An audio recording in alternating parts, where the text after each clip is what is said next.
Hi, it's Colin Andrews, and it's my pleasure to be with you today on the Summer Academy gathering. I've been asked if I would present 20 minutes or so to you about really and truly what has turned out to be an unexpected and surprising journey for me. It began in 1983, actually almost 27 years to the day, that I was driving as a senior official in regional government in Great Britain as an electrical engineer by profession.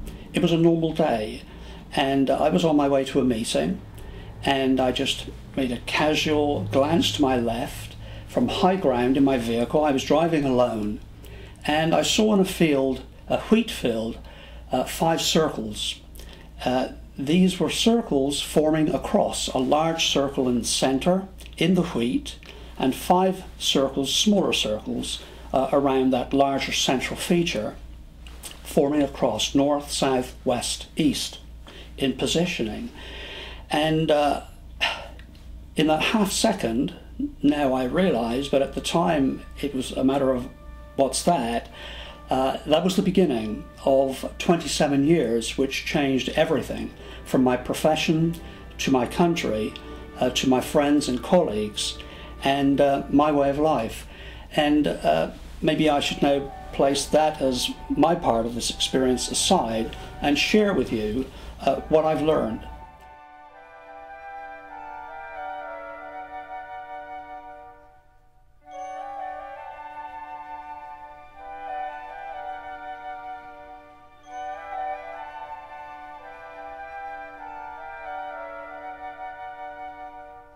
I came to form one of 4 people, the first research group in the world, researching what was then considered to be a new phenomenon to planet Earth.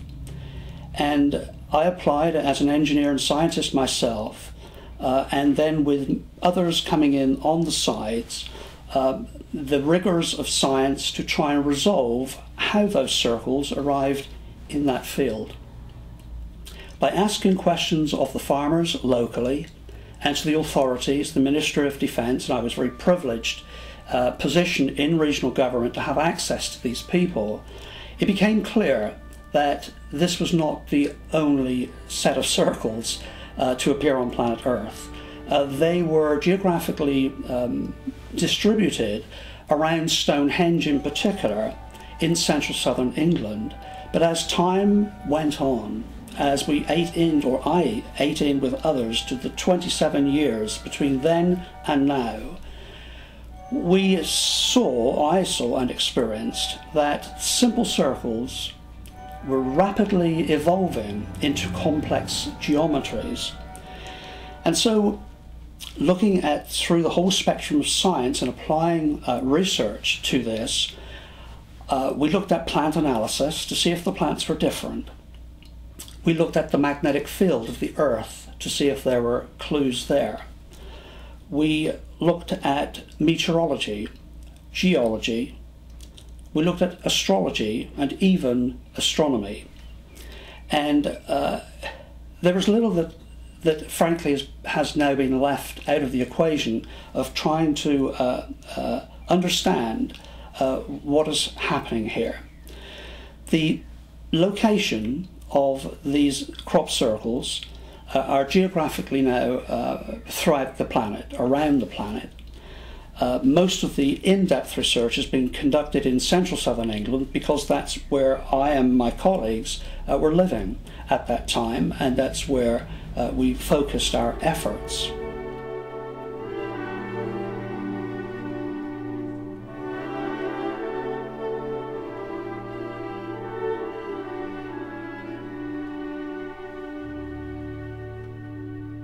So what is a crop circle? It's a circular area, usually in cereals, but it can be in any standing vegetation, where the plants concerned are bent over at right angles, just above ground level, between half to 1 inch above ground level, and spiraled, can be clockwise or counterclockwise, flattening the crops concerned into a circle.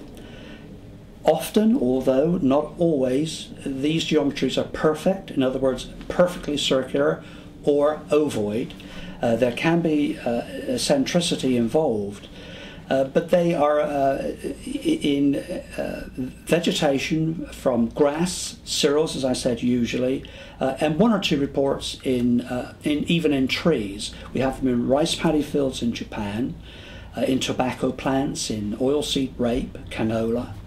So the whole variety of vegetation giving us crop circles. Crop circles is a term that I in fact coined. It came out of my mouth simply as a term to describe in my first book with Pat Delgado what it was we were looking at.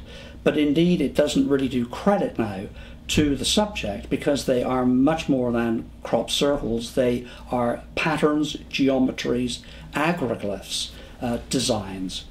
When it comes to those designs, of course it appeals to us to know what those designs mean. What could they mean? What are they intended to mean?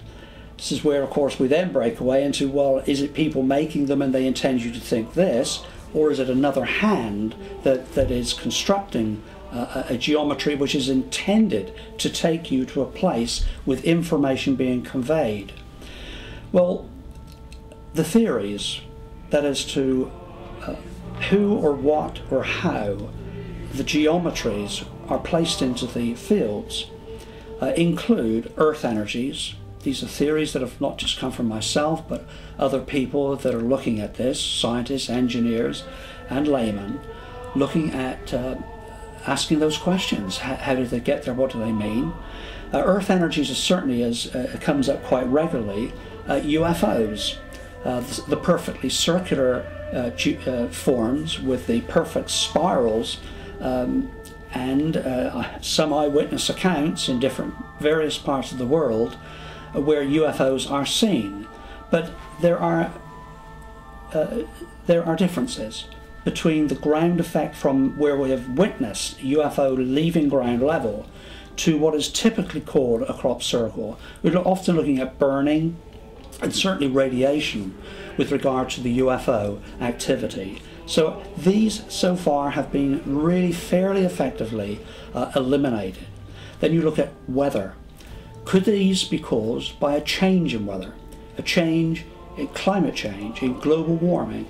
Are we looking at the atmosphere changing in some way that we have not seen before?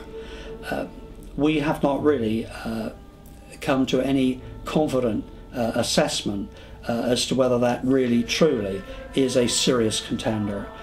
In the early days, with Dr. Terence Meaden being on our team, a meteorologist by profession, he was indeed looking at simple circles in the lee of a hill, which may be as a result of air interaction with the topography causing a simple circle. But of course, that isn't what we now have. And so weather, I think, is pretty well eliminated.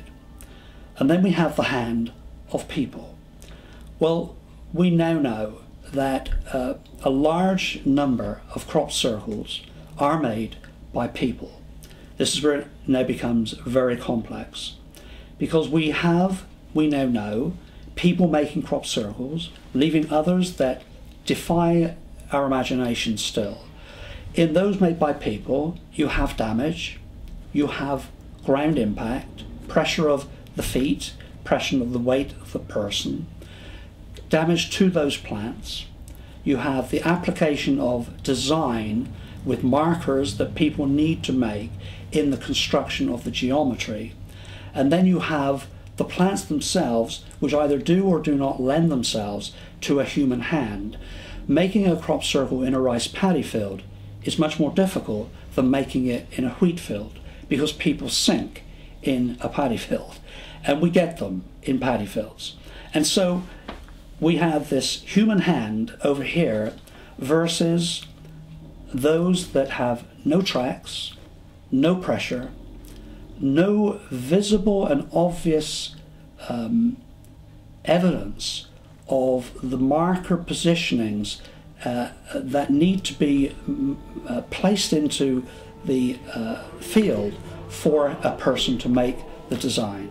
And so, and of course, that's without the science of lack of change at the cellular level of the plants and the magnetic traces that we're getting that are unusual in those that we see no sign of a human hand. And so looking at hoaxing, it is involved with some of these, and it clearly is not in other cases. But the journey has been a long one, but we have learned a lot.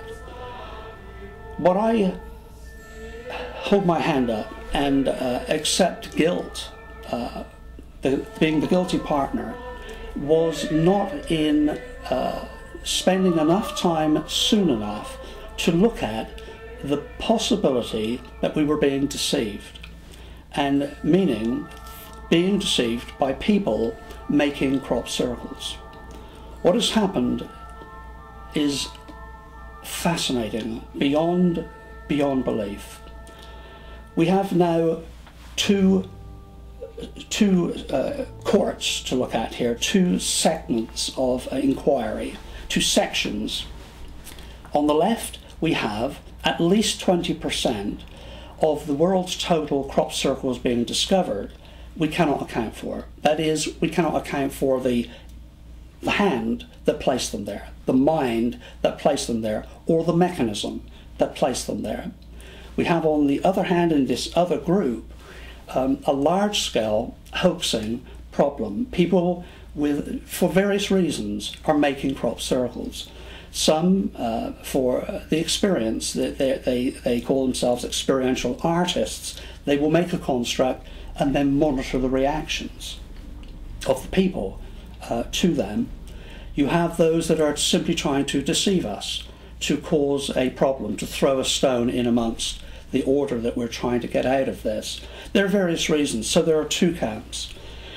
And here's the real kind of clincher that has been missed by so many